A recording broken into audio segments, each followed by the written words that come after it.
എത്രയോ കാലങ്ങളായി നാമൊക്കെ ആഗ്രഹിക്കുന്ന, നമ്മളൊക്കെ വിളിച്ചു പറയണമെന്ന് പലപ്പോഴും ആഗ്രഹിച്ച കാര്യങ്ങൾ പാട്ടിലൂടെ അദ്ദേഹം എഴുതി ജനങ്ങളുടെ ഹൃദയത്തെ തൊട്ടുവെങ്കിൽ അത് ചിലർക്കൊക്കെ പൊള്ളുകയുണ്ടായി.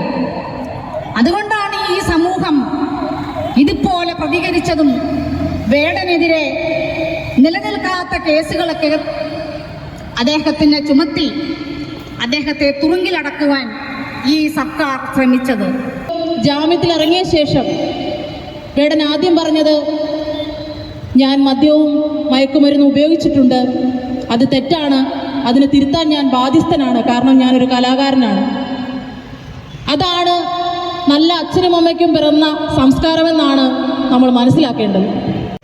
ഈ സംഗീതത്തിൽ മുന്നോക്കനും പിന്നോക്കനുമില്ല. മുതുകൂനി തലകൾ താണുമിനിയും എത്ര നാള് നീർനിലങ്ങളിൽ അടിമയാരുടമയാല്